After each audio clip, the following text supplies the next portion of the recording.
You are.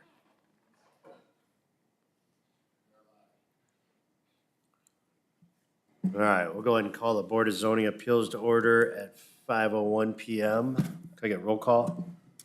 Mr. Golis, Here. Ms. Curley, Here. Mr. Andrus, Here. Mr. Reed, Here. Chairman Rowe. Here. All right. Can I get approval of the August 27, 2025 regular meeting minutes? Mr. Chairman, I'll make a motion to approve the minutes. I'll second. Roll call. Mr. Andrus, Yes. Ms. Curley, Yes. Mr. Golis, Yes. Mr. Reed, Yes. Chairman Rowe. Yes. All right, before we get started, I'll let everybody know, this is a board of five, so if your variance, once I call your variance request up here, you'll need 3 yes votes for your variance to be accepted.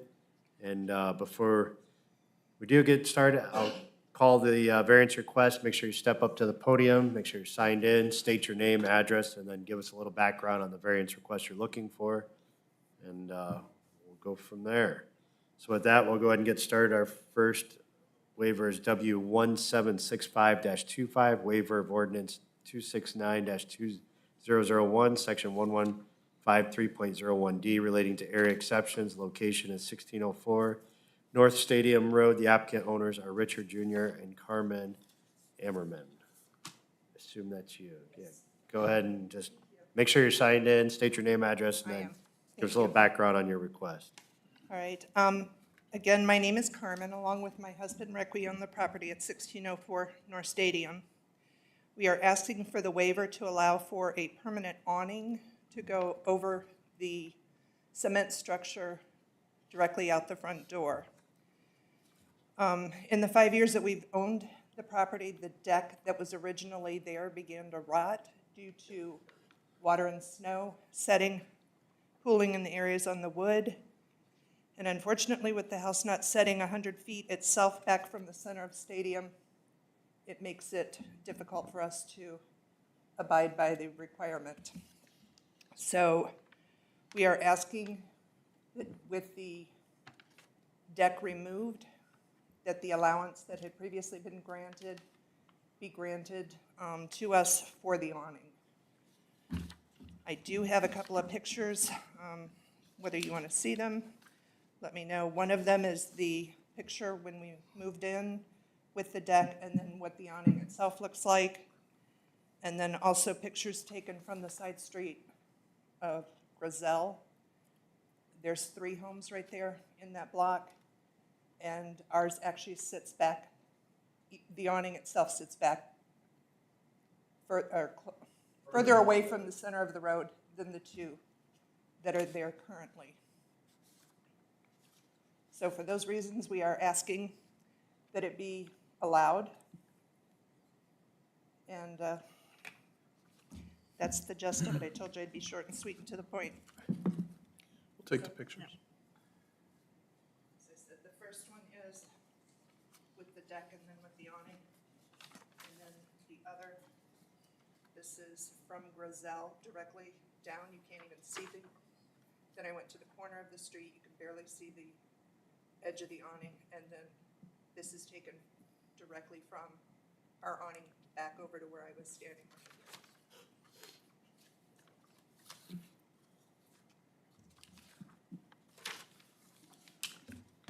Any questions from the board?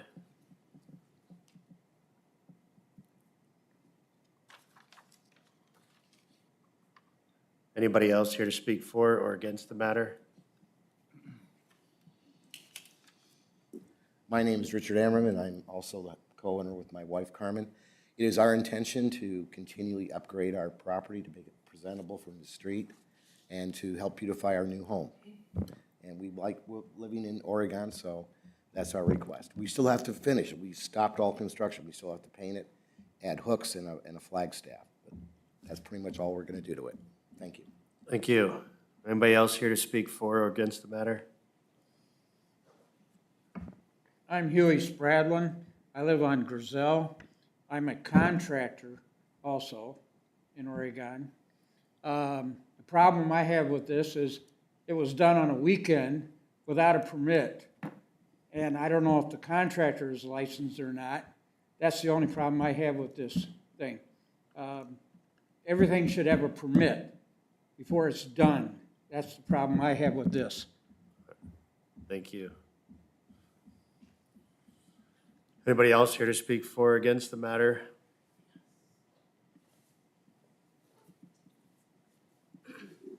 My name is Helen Short, and I live next door to Carmen and Rick.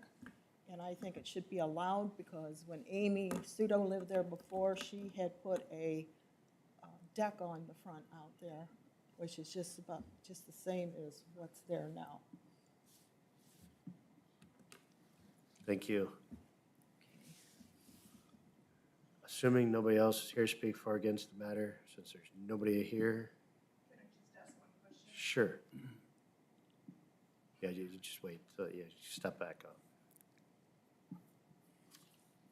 And to answer your question about the permit, there is a contractor listed on the form, so that should, now, whether or not there always has been, it's handled, What so. about the contractor? Was he a licensed contractor? That's outside of my, that jurisdiction's over here, so. That's actually what I wanted to answer. Okay. The contractor that we had did fail to pull the permit, even though we had been told that it was. He has since been working with Chuck, Probably, Zeph, one of the inspectors, yeah. the inspector. He actually has advised that he's ready to sign off on it, pending the outcome of what happens with this. Okay, So he has done all of his work, and it is by code and through the contractor. thank you. All right, if nobody else here to speak for or against the matter, I would entertain a motion. Mr. Chairman, I'll make a motion to approve W-1765-25. I'll support. Roll call. Mr. Andrus, Yes. Mr. Golis, Yes. Ms. Curley, Yes. Mr. Reed, Yes. Chairman Rowe. Yes. All right, you are all set. You can follow back up with building zoning. Appreciate it. Thank you, or your contractor can. Thank you. All right, next order of business, we have a City of Oregon Board of Zoning Appeals virtual meeting policy that needs to be read into account for as-needed basis, so that this is in place when an extenuating circumstance arises. So the effective date would be September 24, 2025. Purpose of the policy is to provide guidelines for conducting virtual meetings for the City of Oregon Board of Zoning Appeals in compliance with Ohio House Bill 257, which allows for virtual or hybrid meetings for certain public bodies. Scope, the policy applies to all meetings held by the City of Oregon Board of Zoning Appeals that are subject to the Ohio Open Meetings Act, ORC 121.22. Policy statement, the City of Oregon Board of Zoning Appeals is committed to facilitating transparent and accessible meetings in accordance with House Bill 257. The Board of Zoning Appeals will allow virtual meetings while adhering to the requirements of the Ohio Open Meetings Act. There's a whole lot in this act. Do you want me to read the whole act? We're good, okay. So I would, at this point, I assume I need to take, the conclusion of this policy ensures that the City of Oregon and Board of Zoning Appeals remains compliant with the Ohio House Bill 257, Ohio Revised Code Section 121.221, and Ohio Open Meetings Act that allows Board of Zoning Appeals to conduct public meetings in a manner that is transparent and accessible. Policy will be reviewed periodically to ensure its compliance with state law. I'm assuming that we need to take a motion on this. Mr. Chair, this came about when there was a question at council meetings as to whether virtual individuals on boards could meet in a virtual capacity and have their vote count. What is required by this act is that we have to have each board would have to have a written policy adopted by the board. So that's what this would be.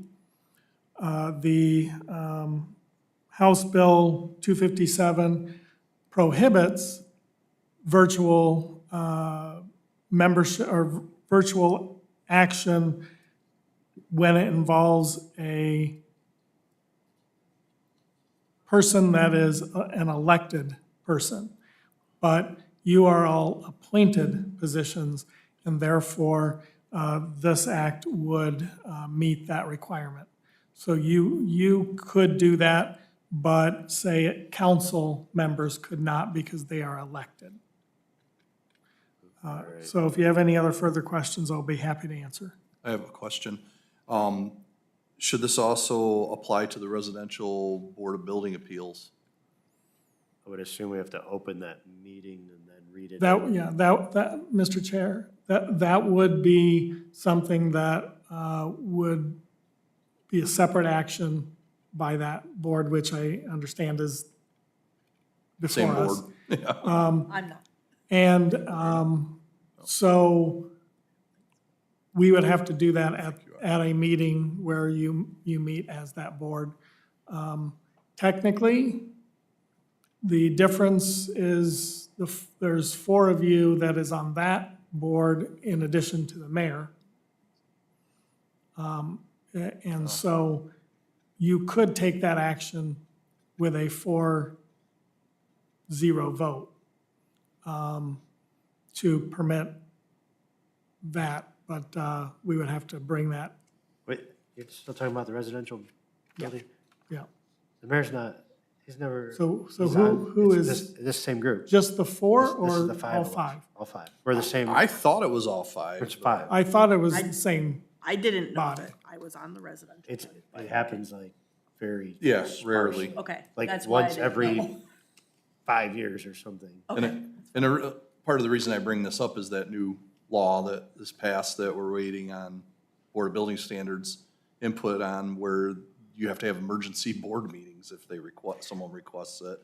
Correct. So I thought the virtual might be a way to accomplish that. With everybody having busy schedules, it'd probably be easier to do it that way than to show up, so. Well, the language would be exactly the same with the Board of Residential Appeal, the Residential Appeals Board in place of the Board of Zoning Appeals. So we would just address it the next time we have. Or we could call a special. Yes, or you can board. call a special meeting now for that and do that, but we didn't advertise for that. Yeah, I was gonna say, I don't think you could do it now, because we gotta advertise it, Yep. right? So we could do it at the next BZA meeting and call a special meeting just to adopt this policy. That's October's meeting. Correct. If there is any cases. If there's not any cases, then Okay. we'll defer it to a date that there will be a case. All But right. that is a good point, Mr. Golis. So at this point, then I would be looking for a motion from this board to approve this policy. I will make a motion to approve the virtual meeting policy. I'll support. Roll call. Ms. Curley, Yes. Mr. Golis, Yes. Mr. Andrus, Yes. Mr. Reed, Yes. Chairman Rowe. Yes. All right, with that, we would, let's see, adjourn the meeting at 5:15.